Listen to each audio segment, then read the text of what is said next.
All right, everyone. So welcome to Drawing from History tonight. And we are going to have an extraordinarily fun workshop because it's all about transporting you to the past and bringing the past to life through interacting with it. Okay. And I really love what I've put together. I'm actually really happy with tonight's workshop. And so you're going to have to wait and see how good it is as it unfolds. And I'm really excited to be showing you some of Mantegna's influences, as well as talking a little bit about the development of his career when he becomes a very, very important and famous artist in northern Italy. As you remember from last week, he's born just outside of Padua, and he comes of age in Padua and becomes very well known for being very pioneering and innovative in the sculptural qualities of his painting, but also his remarkable use of perspective. Okay, so the first part of this workshop will be a bit of a recap, but a slightly a recap from last week, but with a bit added into it. Okay, because I spoke about Donatello, but I want to show you a particular reference to Donatello today. And also, after we've done our recap, we're going to launch forward quite far into his life and career, and we'll learn far more about Mantegna tonight. Okay, so I'm going to give a brief I'm going to give our introduction now, and so thank you for joining and enjoy the workshop, everybody. Okay, so as I mentioned last week in part one, Mantegna is born around 1430. It's a very important time in the Renaissance because lots of artists who were born about 1430 and slightly afterwards really cultivate a new visual culture in Italy and higher standards of design in Renaissance art, a more complete and sophisticated and dynamic use of perspective, as well as a greater sense of naturalistic representation of the human form and the movement and the dynamics of the human form within design, within painting, and within sculpture. So he's born in Isola di Carturo, which is now called Isola Mantegna, because in the 1960s, that municipality changed the name to bear the name of their most famous artist. Although he didn't spend much time in the Isola di Carturo, he spent most of his time growing up from the age of 11 in Padua, and then in the 1460s in Mantua. And tonight we'll hear about someone important from Mantua, which will remind us of an artist that we studied quite recently, that artist being Sir Peter Paul Rubens. He was patronized by Vincenzo Gonzaga, who was the Duke of Mantua. And when Mantegna becomes court painter in Mantua, in the court of Mantua, he is the court painter to the Marquis of Mantua, and so there's a connection there with Rubens, which is quite interesting, and that's something that we're going to be exploring slightly later. So he's apprenticed to Francesco Squarcione, who was an important painter for his school and the breadth of his school and his teaching, which involved classical literature as well as an extensive study of ancient Roman art. He was obsessed with Roman art, and all of his pupils were exposed to that and were trained to draw from items that were in Squarcione's own collection of Greek and Roman antiquities. Mantegna was also heavily influenced by artists like Donatello and Fra Filippo Lippi and Piero della Francesca and Jacopo Bellini from Venice. And so he responds to lots of contemporary or near contemporary influences as well as the ancient ones. But Mantegna makes quite a strong claim in his own life that ancient Greek and Roman art surpasses nature. And that's something that is quite a divisive opinion within art theory, the role between the exchange between the various art forms, being painting, literature, poetry, music, and sub arts or half arts like architecture, the interplay between them, but their relationship to nature as well. And most people opine that art is second to nature in its capacity to invent, but Mantegna believed that ancient art was actually superior, not just to contemporary art, but the contemporary art of his own time, but also superior to nature as well. Okay, so let us look here and recap something. So last week we looked at this amazing painting, which is now destroyed, which is from Mantegna's Life of St. James, scenes of the life of St. James. And here we've got St. James being led to execution. And we can see here, I'm talking about artists like Donatello, aren't I?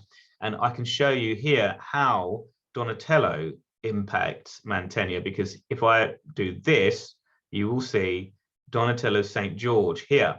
This is a remarkable sculpture which Donatello executed for the outside of the Church of Ossa Michele in Florence. And we can see that posture, that pose, and that attitude, even the way that the figure is holding the shield, depicted here by the very young Mantegna in his remarkable composition for the execution of St. James, which we looked at last week. So I wanted to show you that comparison with Donatello there. All right. Okay. And I also wanted to show you what this fresco would possibly have looked like. It doesn't exist anymore because of the Allied bombings in the 1940s, 1944. And you can see that that's the bottom left panel, this panel here within the fresco. This is the one of the martyrdom of St. James. Okay, so that's the one that we looked at last week, and this is it within the context of the overall piece. Okay, with these 6 different images, and we'll look at each one in the future. I'm sure we'll be doing drawing from history for many years to come, and so we'll no doubt come back to Mantegna and look at the rest of this at some point in the future. All right. So last week we also looked at his use of the sculptural figure, and this is really one of the most remarkable things that we looked at last week, and it's the way in which the figures are not only modeled and rendered in a sculptural way with such detail and complexity in the draperies, but also the way that the figures are interacting with the architecture around them. There's a sculptural interaction with the space. It's not just the superficial aspect of these figures that makes them sculptural. It's also the way in which they are interacting with the physical environment. Now, this is a trompe-l'oeil piece of architecture. It's a design, and it's been designed and painted by Mantegna to look like a piece of 3-dimensional architecture because it's executed in single point perspective. And the way in which the illusion of 3 dimensions is being embraced by this apostle there is utterly remarkable. And I made a big fuss about it last week, but I just wanted to touch upon it so that we have a firm platform from which to advance in tonight's workshop.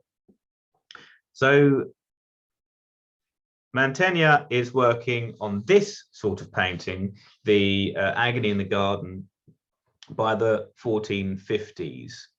And it's between 1455 and 1456 that he paints the Agony in the Garden, which is this painting.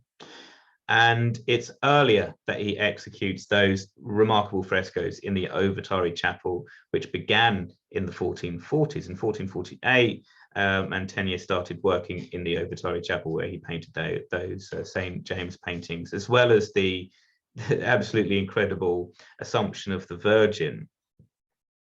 And by the time he had completed these paintings, he was one of the leading artists in Padua. He was one of the leading artists and painters in Padua by his early 20s. And during the time that he was painting the Overtari Chapel, he got married to the daughter of Jacopo Bellini, the father of Giovanni and Gentile Bellini. So he married his daughter, Nicolosia. Okay, and he married her in 1453 at the age of 23 or 22 or 23 years old. He married Nicolosia Bellini. All right, so this is the man who brought Mantegna to Mantua. Okay, so this is Gonzaga. He is the Marquis Ludovico III Gonzaga, and he ruled Mantua from 1444 up until his death in 1478. And because of the success and the success of Mantegna's works up until the late 1450s, he'd become incredibly sought after, become incredibly famous and incredibly sought after. And that is why Ludovico III Gonzaga sought to employ Mantegna as court painter. Okay. And we remember the Gonzaga of Mantua, don't we? Because it was Alfonso Gonzaga who met Sir Peter Paul Rubens in 1600 when Rubens was in Venice, and that was the year that Rubens entered the court of the Mantuan ruling dynasty, the Gonzaga. All right, so if we go back to our previous image here, we have the Agony in the Garden. Okay, it's tempera on panel, and he painted this around the same time that he painted the altarpiece for the Church of San Zeno in Verona, which expanded his influence on Veronese paintings. Okay, so painters who are from Verona are called Veronese painters. I know one of you who's going to particularly like me saying that because of the Veronese, but it really did lead to quite an advancement of Mantegna's career, this painting and also the San Zeno Altarpiece, which we are currently going to look at here. Okay, so this is the San Zeno Altarpiece, and what I've done is I've just cut it out and stuck it in the workshop for us to have here. And it's an astonishing piece of work, really, for a young artist. And he executes this between 1457 and 1460. The commission comes in, I think, in 1456. He starts working on it in 1457, and it's completed in 1460. And it's 1460 that that Mantegna leaves Padua for Mantua, okay, and becomes court painter in 1460 to the Gonzaga family. So what is this amazing painting? Well, it is a Sacra Conversazione painting, which means sacred conversation. The sacred conversation, or Sacra Conversazione, was a new subject in Renaissance painting. We think of the Annunciation as being an iconic subject within Renaissance painting, but the Sacra Conversazione was a not equally significant, but another very, very significant subject in Renaissance painting, which distinguishes Italo-Byzantine painting and medieval painting, or earlier painting, from Renaissance painting. And this is one of the first Renaissance proper paintings to be in Verona, actually, in the 1450s. So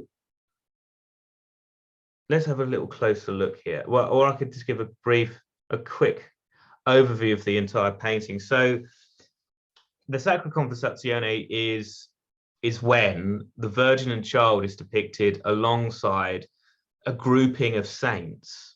And as you can see here, the Virgin and Child take the middle, and they are flanked by cherubim and angels, as well as 8 different saints.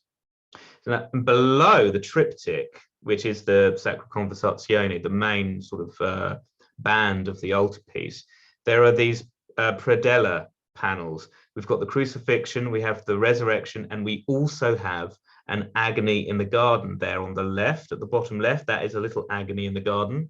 and that's very closely related to the main Agony in the garden, which we looked at last week and which was a big part of the introduction today.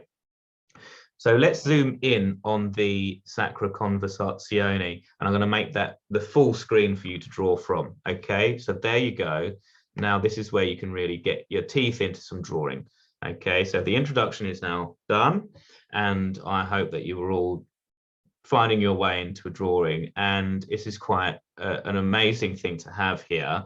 It fills the entire screen, and I would like you to choose maybe one or two figures to focus on, okay? Or if you're feeling very brave, just do a rapid sketch of the entire composition while I'm talking through a description of the painting. Okay, so as I mentioned, it is a Sacra Conversazione. It's a key Renaissance development. Artists like Fra Angelico, artists like Piero della Francesca, and later artists like Jacopo Pontormo, who many of us absolutely love more than anything ever, are key figures in the development of the Sacra Conversazione. And it's really Fra Angelico and Piero della Francesca who start this new Renaissance approach to the Sacra Conversazione, which is distinct from earlier depictions of the mother and child. The Sacra Conversazione always has a Madonna and child, and they are always surrounded by saints, but compositionally they often differ from one to the other. They depict different saints, and they depict sometimes patrons as well. Sometimes they depict St. Joseph, like one of Pontormo's ones depicts St. Joseph in the Sacra Conversazione. Here, Joseph isn't here. And we have St. Zeno in here on the left, but he's not in most Sacra Conversazioni. We've got St. John the Evangelist, we've got St. John the Baptist here. Sometimes the Sacra Conversazione only has St. John the Baptist or just one or two other saints. We've got a brilliant Verrocchio Sacra Conversazione with a Saint Donatus in Pistoia, which is another version of this subject. This is remarkable for the inclusion of a singular perspectival focal point. Okay, so, and the architectural design of the painting. This is a totally remarkable artwork for so many reasons. It's a triptych, but at the same time, a triptych which always divides a subject into three parts. This triptych doesn't divide it into three separate pictures because they're all part of the same picture. They're three panels inserted into this frame, which Mantegna designed himself. And he didn't make it, but he designed the frame. And this is the original frame as well. So the painting itself mimics Roman architecture, and the architecture unifies the entire triptych. But the architecture in the frame is consistent with the architecture in the painting. And so this is a union of the three-dimensional with the two-dimensional worlds. This is really rare in the history of painting for the frame essentially to melt into the painting, or the painting to actually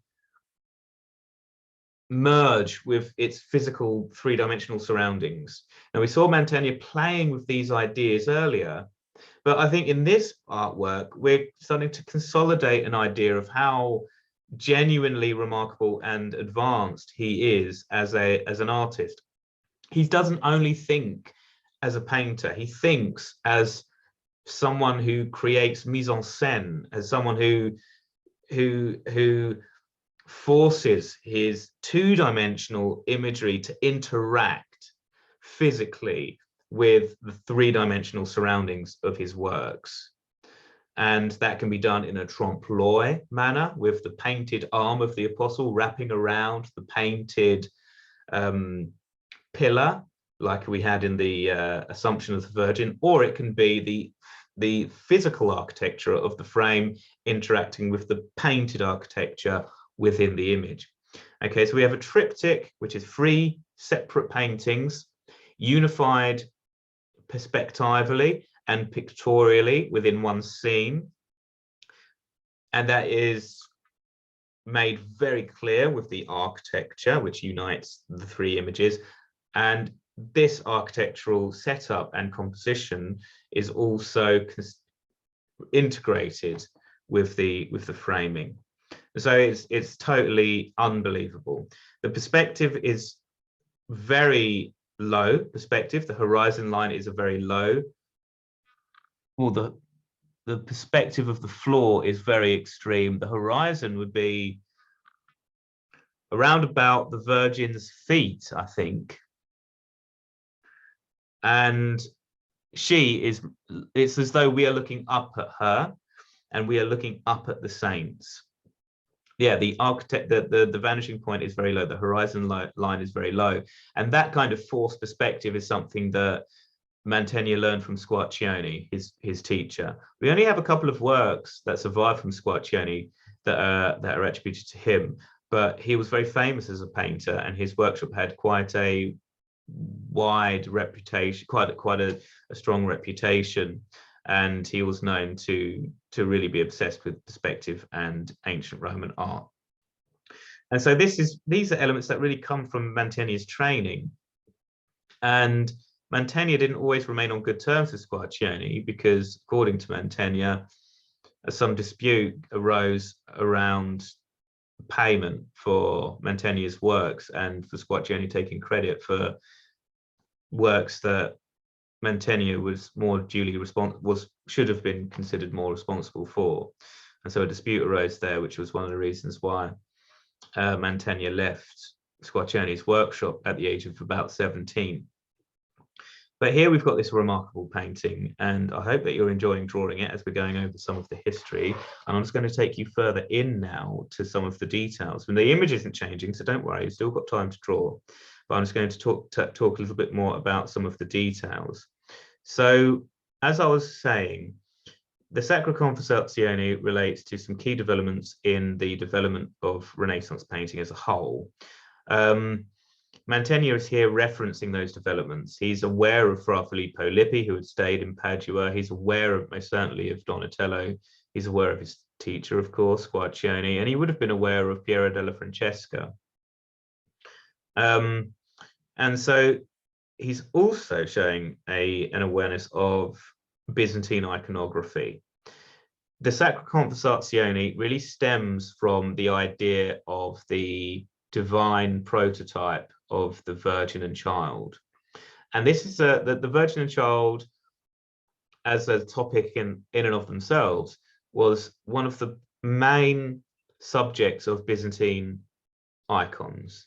Icons are becoming increasingly popular, and they have been over the last couple of decades.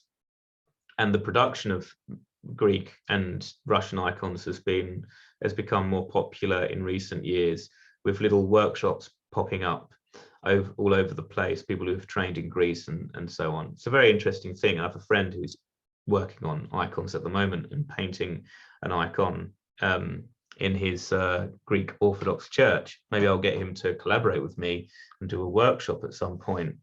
But this legacy of Byzantine iconography is very relevant when discussing paintings like this, because the Madonna and Child essentially evolved out of the iconographic tradition, the idea of the painting as a conduit for us to venerate a sacred prototype, being, you know, the Virgin or Christ or a particular saint or even God.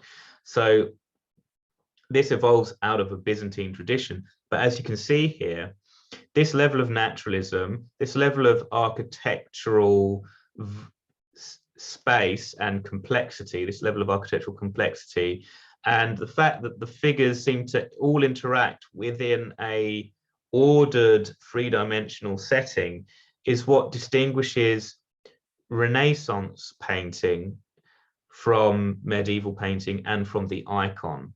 The Greek icon was never intended to have perspective. In the Paleologan period, in the latter years of the Byzantine Empire, artists may have been influenced by Western artists and started to use perspective. The Byzantine Empire came to it collapsed, or it was, well, the Islamic conquest of Constantinople brought an absolute end to the Byzantine Empire in 1453. So shortly before this painting was executed, so the year that Mantegna married Nicolosia Bellini, during the years that Mantegna was painting the Ovitari Chapel, that scene of St. James, there was that cataclysmic event in Christendom whereby the world of Islam conquered half of Christendom. It consolidated its rule over the Byzantine Empire with the fall of Constantinople, and that was apocalyptic. There was a sense of apocalypse to that, and so that's during Andrea Mantegna's lifetime. 1453 is the fall of the Byzantine Empire, and in the years leading up to 1453, the fate of the Byzantine Empire was appearing to be, really increasingly appearing to be sealed, because the rise of Islam from the 7th century onwards had spelled, and the military conquests of the Islamic empires across North Africa and the Near East were rapid and utterly transformative, as you can all imagine. And so during the lead up to 1453, a lot of Greeks were fleeing as refugees from that came as a consequence of the Muslim invasions. And so we had this great influx of Greek culture because of the Greeks emigrating westwards into Italy. And so a greater awareness of Greek culture and Hellenism and language started to flood into Italy during the early 1400s, the early Quattrocento. And that's got a very significant role to play in the way that the Renaissance would unfold. The Renaissance took shape, and a part of its shape was formed by Byzantines who were leaving what was the Byzantine Empire because of the Muslim conquests of the heartlands of Christendom in the early Middle Ages and throughout the Middle Ages into the Renaissance. So the Byzantine icon is a very significant reference point for the development of this type of painting. But as you can see here, Mantegna has taken it to an entirely new level of complexity, of spatial depth, of interaction with the three-dimensional setting which surrounds the painting, being the frame in this example. Also the sense of dialogue between the sitters.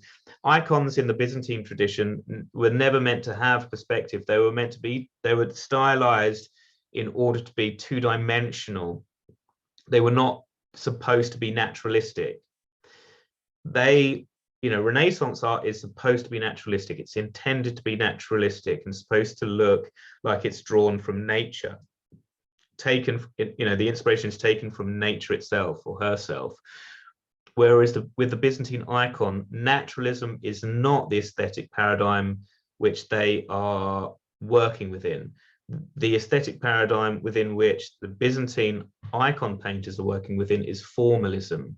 And formalism is distinct from naturalism in the sense that formalism depicts the form of a subject in a way which alludes to its timeless and immaterial and moral qualities, as opposed to its physical appearance in nature. The physical appearance of nature pertaining to a subject becomes the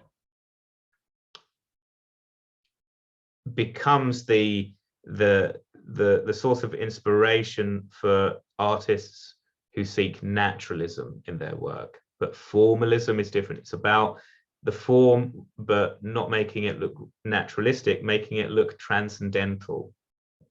That's the point of formalism. It's to give the image a celestial and transcendental appearance in order to encourage the worshipper to contemplate on the sacred and transcendental and celestial qualities of the prototype that they're venerating. That's the point of a Greek icon. It's very different to this, although you know, this is used in a setting of worship, and it is an altarpiece within a church, and so while it's naturalistic, it still has those formal qualities or formal purposes while working within a naturalistic paradigm. Okay, so the history of art is full of amazing ideas and amazing developments, and it's the most interesting thing in the world, I think. I don't think anything can possibly be ever more, you know, I just don't think anything could ever be more worthwhile than the history of art. It's just not, there's just nothing else has got anywhere near the importance, I don't think. I think, you know, it's just, nothing else is even remotely as interesting as art and the history of art. So that's why I want to devote all of my life to studying and learning about it. So yeah, the perspective is amazing in this painting. The ceiling as well, if you look at the ceiling, the architecture in the ceiling is all, it's all modeled architecturally. It's why it took years to complete. And all of the drawings that would have been done beforehand, all of the designs that would have been, all of the work on paper that would have been done to execute this, absolutely extraordinary. We do actually have a work on paper which relates to this. I'll show it to you next week. Okay, I didn't include it today because I've already shown you too many things. Okay, so on the left here, we've got Peter, we've got Paul, we've got John the Evangelist, and we've got Zeno. And on the right, we've got St. Benedict, we've got St. Lawrence, we've got St. Gregory, and we've got St. John the Baptist. And St. John the Baptist is there in his fur tunic and his vermilion cloak, and he's holding his little Bible there, and he's wearing his nice little sandals, and he's got his little cross, and St. Gregory is just behind him. And St. Benedict, the Benedictine monk, right at the back there, St. Lawrence in green. We've got St. Lawrence or San Lorenzo with his grill. You see San Lorenzo, St. Lawrence or San Lorenzo with the grill there, because he was martyred by burning at the stake. And we've got St. John the Evangelist. We've got St. Zeno in there. We've got St. Peter and St. Paul. St. Paul with the keys. St. Paul should have the keys because he's the no, Peter. I think Peter's got the keys. And St. Paul has got the sword because he was Saul first, I think. And we've got St. Zeno and St. Pete and St. John the Evangelist. Very good. So yeah, amazing. And all of these little Romanesque, not Romanesque, but Roman-inspired, Romanesque is medieval, so, but Roman-inspired relief sculptures. This is very much like a piece of architecture in Padua that Mantegna knew quite well. We're going to be moving on shortly because we've got a lot more to show you. Oh, yes. I want to look at the predellas below here because they are really, really, really fantastic. Okay, so just a moment or two more now before we move on, everyone. Okay, quick sketches. Okay. All right. So I mean, just look at that. I mean, the volume in that is extraordinary, and it even seems to come out further than the architecture because of the modeling there. Okay, so let's move on. All right, so the predellas. I didn't show the predellas down there. Yeah, I did include. I thought I was going to include a bigger screen to show you these close up, but we'll do that another time. But yeah, just like I mentioned earlier, we've got the Agony in the Garden there, painted around about the same time. You know, just a couple of years in between this Agony in the Garden and the main one, which we saw last week. And in the introduction, we've got a crucifixion there and a resurrection there. Okay, so these pictures that relate to the Passion of Christ, going in a linear direction, actually, from left to right, because Agony in the Garden is when Christ is arrested, or just before Christ is arrested. Then we have the crucifixion, which is Christ's own, which is the the death of Christ, and then he is entombed, and we have here the resurrection. So it goes in a narrative like that.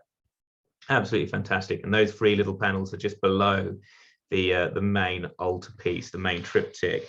And those little pretellas that I just showed you, those little panels, those are actually copies. They're not the originals, because the originals are now housed in, well, the little crucifixion is at Musée du Louvre, and the resurrection and the agony in the garden is in the Musée de Beaux-Arts in Tours in France. And so yeah, they are dispersed, and they were dispersed in the 18th century following the French invasions of Italy, I think, under Napoleon. Okay, so yeah, fantastic. So now look, we're moving ahead. We have to move ahead now, because of the Saint Zeno Altarpiece, that amazing Sacra Conversazione that we just looked at, because of paintings like that and the Agony in the Garden and the amazing Overtari frescoes, which Mantegna started as a teenager and finished in his early 20s, he becomes one of the most famous artists in northern Italy at a very young age. And it is Ludovico III Gonzaga who convinces. Okay, so Ludovico III there. Okay, here, that's a close-up of him there, actually. He convinces Mantegna to come to Mantua and to become court painter.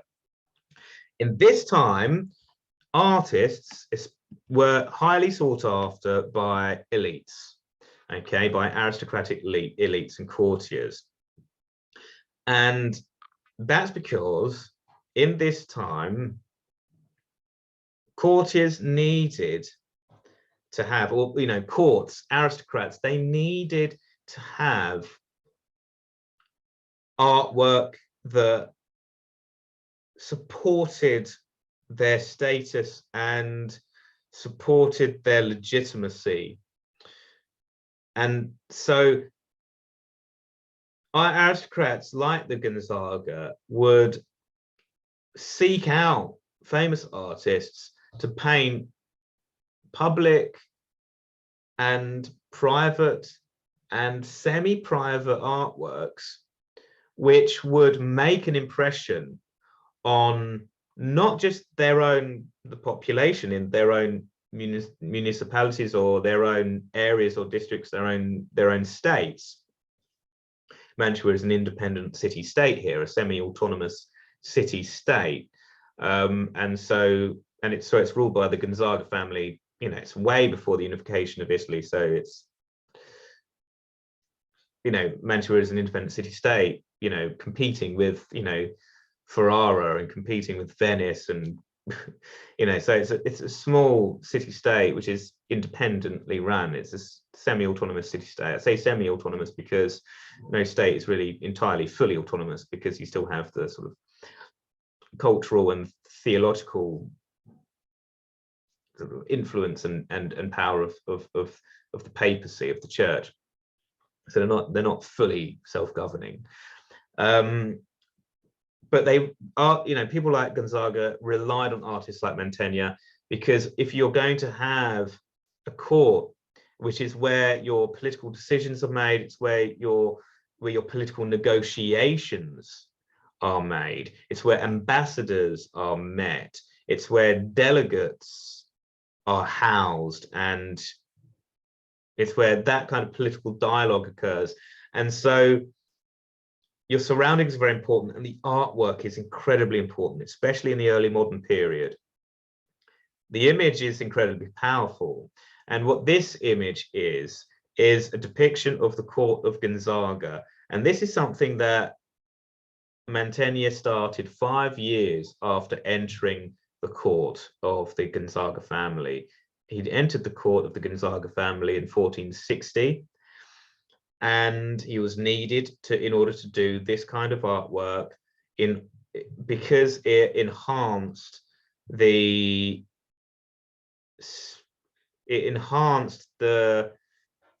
power of this dynasty.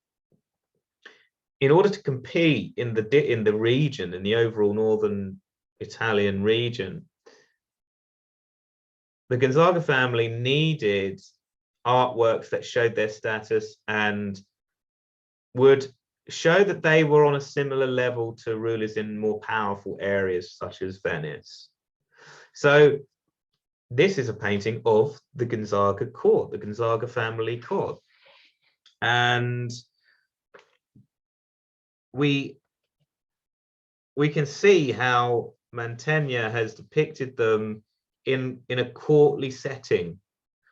Okay, so we've got Ludovico with his secretary, with his wife, with his children, with his little dog under his chair, and they are depicted as a noble aristocratic ruling family.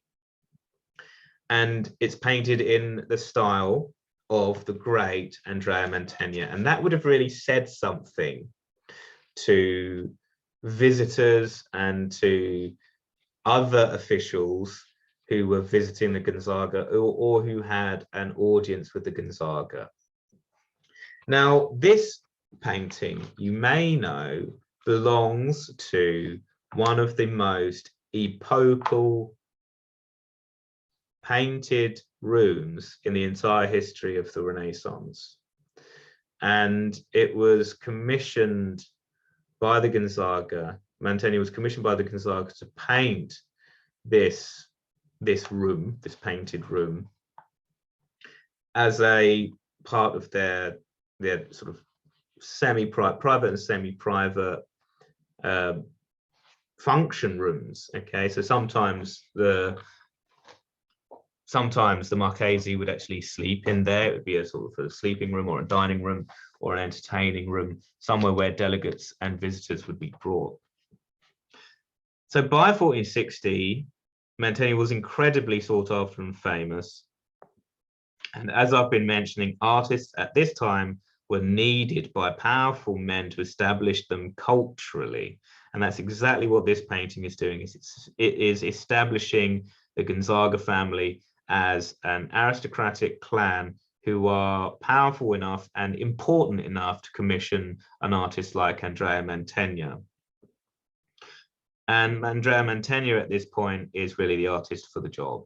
The status of the artist had changed by this time. By 1460, it is really artists who are becoming cultural players who can enhance and portray the power of wealthy people. And they are needed. They're very powerful assets at any court. So if you think of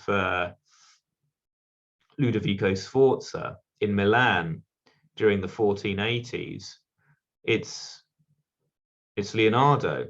He is at the court of Ludovico Sforza. Now, Ludovico doesn't really use Leonardo to paint such important public commissions. He paints various other commissions for monks, like the Last Supper, but having artists at the court is a really, really important thing. And to have a famous artist at the court is essential if you're going to really consolidate your position culturally among your competitors and peers. So the commission for the Camera degli Sposi is really one of the most important things that Mantegna ever did.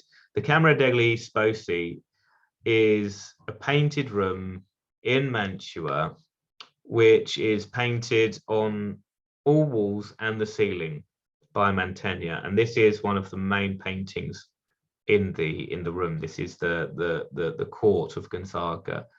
And we have other sides and a ceiling, which are all painted by Mantegna. And they are absolutely transformative in the history of art and incredibly memorable. And they made a huge impression on countless artists who were to follow in the wake of Andrea Mantegna.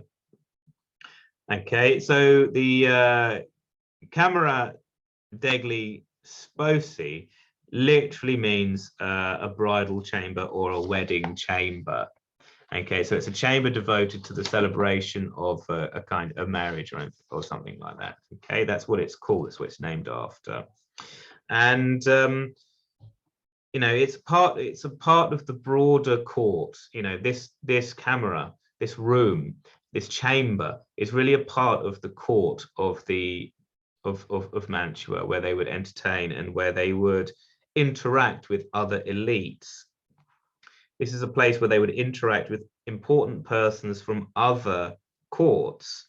And when they're not interacting with important persons from other courts, this room would function quite privately. It's not something where people would go. It's not a public place. It's a private or semi-private place, but it would be open to important visitors for important political functions and etc.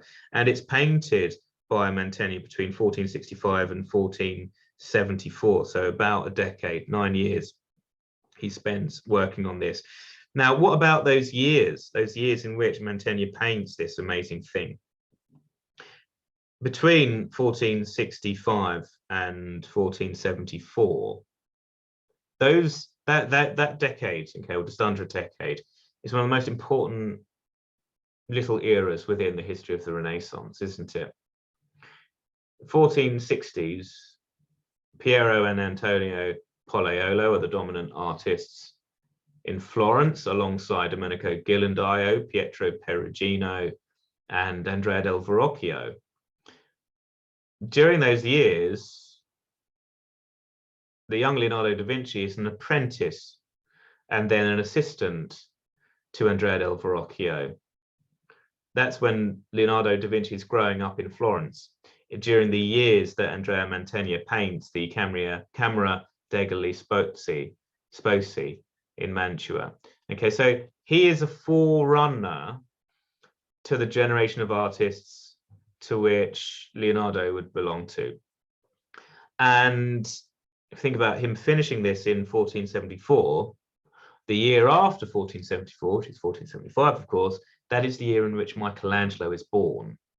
And it's in the 1490s that Michelangelo is apprenticed first to Domenico Ghirlandaio, and then from 1492 onwards, for just a couple of years until 1494, he lives with Lorenzo the Magnificent in Florence, and then Lorenzo did it twice. Lorenzo the Magnificent dies in 1494, and then Michelangelo then sort of works. He continues working in Florence before going to Rome in the early 1500s. Okay, so this is a very, very important and transformative period in the history of painting. What we're going to do now, so because you've had a bit of time to sketch this, I want to move on to another image. We've got Ludovico there, and then here we've got the West Wall. And it's the West Wall which really interests me, because we've got the meeting here on the right, but on the left we've got these men with horses, with a horse there, and dogs, these hounds. And it's the hounds that I really want you to draw, and the horse that I really want you to draw here.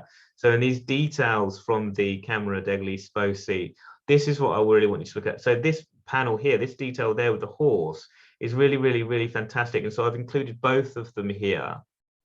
Okay, so I can see some real Germanic influence as well in the landscape, and in the way that the landscape is modeled. And I mean, it's just amazing. It also references Pisanello. Pisanello had been active in this area as well. And Pisanello's fresco, especially that amazing one of St. George, where you have the horse charging out of the painting, which is, oh no, the horse's butt is sticking out of the painting, actually. But Pisanello was a great equestrian artist, and obviously Donatello was a great equestrian artist with his sculptures. But here we've got the dogs, and these are beautiful dogs. That is like a beautiful Italian Mastiff or something, a war dog, I think. Not just a hunting dog, but maybe a war dog. I mean, look at the way that dog's paw is just, you know, like this is trompe-l'oeil. This is trompe-l'oeil. This is tricking the eye, because those dogs' front paws are coming away from the painted world onto the architecture again. He's doing trompe-l'oeil again that's trompe l'oeil was what that, you know, the whole arm around the pillar thing from week 1, and which I'll recap a little bit with you today. That's what this is. It's trompe l'oeil. It's tricking the eye to make tricking the eye to make you think that the painting is actually real, to create that illusion. That's what it is. He's painting that as though it's trompe l'oeil, even with the shadow, the cast shadow of the pillar there. He's painting it in order for it to look actually real, so that he can trick you and make you think that the dog is actually physically there. And that is the really tasteful and stylish thing that Mantegna was doing, which was what the sort of qualities that he had that made him so sought after by the Gonzaga family, and what was so important for them to have in their as decorations within their court sphere. So, and it's absolutely incredible. That dog is amazing as well. I would love to have a dog like that. I mean, I love Rocco, but I know everyone knows I love Rocco, but that is beautiful. And there are dogs like that. He looks almost like a pit bull with the pointed ears. And pit bulls are mixtures between mastiffs and bulldogs and terriers. This dog's got short hair like a terrier, but he's also has like that boxed head and the heart-shaped head with the sort of, you know, that sort of dip in the skull at the top, like, you know, like a large terrier, like you know, the Staffordshire Bull Terrier has that sort of head shape. So do pit bulls, and so he's like that is like a. I mean, I wouldn't have thought. I mean, it's a kind of mastiff. They do have Italian. They did revive an Italian breed of war dog in the 1980s. The what they call the Cane Corso. The Cane Corso dogs. The Cane Corso are the Pugliese, the southern Italian war dog, and this could be related to the Cane Corso. You know, the Romans used dogs in war. Ancient Italian Mastiff breeds. That's what this is. Absolutely extraordinary. And, you know, gentle and loving beasts and noble beasts, but trained for war purposes. Dogs have often been used in war. The English bulldog is a war breed. So, you know, lots of dogs have been bred by militaries and bred for their sort of qualities for, you know, military purposes, which is sad, of course, but thus is the nature of war. Unfortunately, yeah. So yeah, I mean, fantastic. I mean, look at that dog. I mean, very influenced by Pisanello and Pisanello's drawings of animals. Pisanello was a brilliant. We're going to have to do a workshop on Pisanello at some point soon, I think. I'll write that down, actually. I think we need to do a workshop on Pisanello in the future. We are going to go from Mantegna, which we're doing now. We're going to wrap up in the next workshop. Next series is going to be on Giovanni Bellini, and the series after that is going to be on Giorgione. And then once we've done Giorgione, I might do Titian, or I might do someone else. Okay, but that's what's going to do.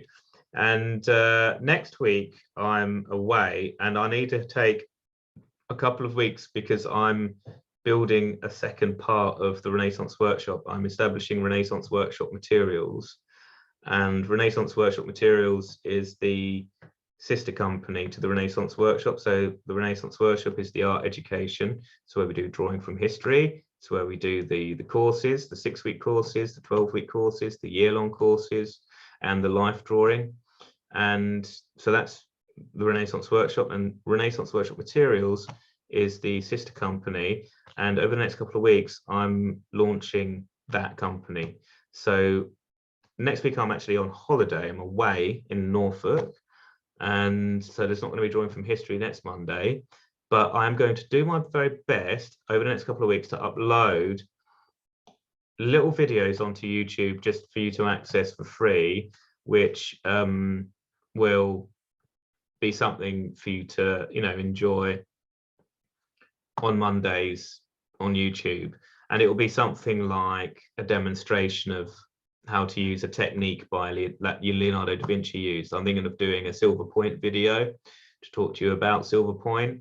And so it'll kind of tie in the Renaissance workshop with Renaissance workshop materials. And so that's what I'm planning to do. I'm planning to record that before I go to Norfolk and then release it on Monday. So stay tuned for that. Something will be up on YouTube on Monday, I promise. Okay. So now that I've said that, it has to be there. Okay. So that'll be there. It'll be a silver point video on Leonardo. Okay. Using Renaissance workshop materials, my silver point styluses and my paper. All right. So what time is it and how are we getting on? It's 8 o'clock now, so we've got a little bit longer before we, and there is something important I want to show you actually as well. So, I mean, it's an amazing period of art. This is, I mean, the decade in which Mantegna completes these frescoes is a decade in which Renaissance art transforms forever, because Verrocchio during this time, I mean, Mantegna is hugely influential and would have been influential on Verrocchio, and Verrocchio did actually travel north. He did. Verrocchio did spend a time in northern Italy before returning to Florence and then going back to Venice in the 1480s, and then Verrocchio died in 1488. So Verrocchio would certainly have been aware of Mantegna during Mantegna's lifetime and while he was very famous. And he would have brought some of the influence of Mantegna down to Florence again. And while Verrocchio wasn't the great sort of sculptural painter that Mantegna was, Verrocchio transformed drawing more than any other artist I can name. Verrocchio, I think, was the greatest teacher of drawing of all time, and I think that he transformed the capacity of the line on paper and the capacity of tone in drawing, chiaroscuro in drawing, in the design process, more than any other artist ever.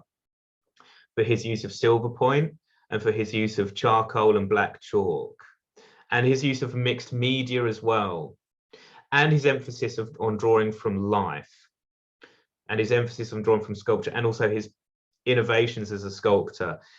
More than any other artist ever, it was Verrocchio that introduced the sculptural language to drawing.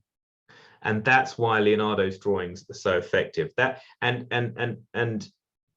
it was really Verrocchio's teachings and the process of drawing that was used by Verrocchio or developed by Verrocchio that Leonardo used throughout his entire lifetime and enabled Leonardo to achieve his own quite radical form of naturalism, which combines the sort of idealism of the 15th century with a new form of capturing the individual likeness and feel of an individual subject within the drawing, which Leonardo did, which Verrocchio didn't do.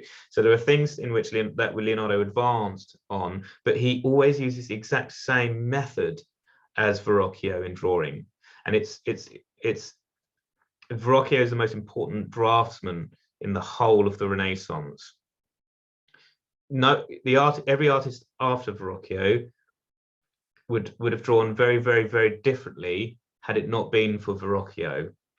He's the most influential draftsman of them all. And I think that there is enough evidence to say that with some confidence at this point. We can look at a fairly broad range of Verrocchio's drawings, although only a handful survive that are attributed with, you know, a high level of sort of confidence. You know, there are some attributions which are unassailable, like the head of a lady from 1475, which is in the British Museum, and its verso drawing. That's one example, which shows so much about his approach and his process. I was just looking at it earlier today, actually. I made a little study of it today, actually. It's a very, very delicate little pencil study I did.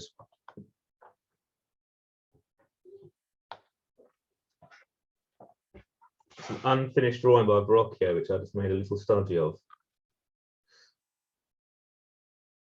which you can see there. That's just HB pencil, it's not silver point. This is my HB pencil drawing book. I've got that. That's one I did this one as well. I did another one of these because I was trying to get better at doing her. That's HB pencil. And then there's the boy looking up. That was a quick sketch I did before bed last night. So if you want to learn how to draw like that, you know what to do, don't you? You know, sign up for the apprenticeship, which starts in September. And I'll show you all of it. It's amazing. It's the most amazing course you could ever do. Okay, so what I'm going to do now, I think I ought to move on, and because the dog is brilliant, you know, the dog is brilliant, but there's another part of the camera degli sposi which I want to show you, and it is the ceiling. And this, you will have seen this at some point. I'm sure you will have seen it at some point, and showing you this is going to reveal to you that you actually knew about this all along. Because it's just absolutely extraordinary, and you'll have seen it before. Okay, so look at that. That is something that Mantegna painted in the 1460s and early 1470s. That is so remarkably new and unbelievable that it is unimaginable. Okay, it's absolutely incredible. You're down there, look, you know, in order to experience this properly, you need to hold your screen up above your head and look up at it. Okay, you have to do what I'm doing and look up at it. That is how to look at it properly. This is on the ceiling, so when you're down there, when you're down inside the camera degli sposi, you look up and there's that. It's amazing. That is completely new, and it includes sort of Roman architecture with amazing single point perspective, and they're little cherubims looking down at us and little figures looking down at us. It's a completely unbelievable thing, and it's, you know, captures daylight as well. So that is somewhere I really want to go. I've never been to Mantua, and I desperately want to go now, having put these workshops together. I can't wait for next week's workshop because we're going to wrap up on Mantegna, and oh, no, it's not next week, is it? Because I'm away next week. Okay, don't forget that I'm away next week. I will upload something to YouTube, and yeah, so that will be there for you to find. I'll email something out so you can find it and give you a link to the YouTube channel. And that way you can even see all of my previous workshops, which are uploaded. Not all of them are uploaded, or there are more than 2 years of workshops that we've done, and most of them were never even recorded. But the ones that are since the second Van Dyck workshop in the recent series on Van Dyck, they're all up there, so you can watch them. So yeah, there we go. This whole thing is absolutely remarkable, because I don't think this had been done before. Looking up at a ceiling, and the ceiling to be painted as a trompe l'oeil sort of open skylight. It's the oculus in the ceiling, you know, where the ceiling opens up and it's revealing the outdoors. That is trompe l'oeil, and trompe l'oeil literally means to fool the eye. Trompe l'oeil, it's to fool the eye. And di sotto in su means to be seen from below. And so that is another device used by Mantegna here. He uses trompe l'oeil and di sotto in su. Di sotto in su means to intended to be seen from below. So, and that kind of painting was not a very common thing in the Renaissance. Although there were obviously painted ceilings, but not one that integrated the scene from below with a trick of the eye. This is a combination of both the trompe l'oeil and di sotto in su. Okay, so to combine them both was novel at this point and completely remarkable. And to combine that also with the foreshortened figures is really, it just takes, you know, the foreshortening of the figures as well. The amount of drawing and design that would have taken place before the execution of this painting is remarkable. No wonder it took almost a decade. And, you know, it's also very cheeky. It's also very naughty because, you know, we're looking straight up at this child's bum right there. This is funny. It's humor as well. You know, this is a very, very elite space. This is a space for elite people only. And one of the things that elites liked was humor, and it didn't have to be serious all the time. This isn't for a church. This isn't a painting for a public artwork.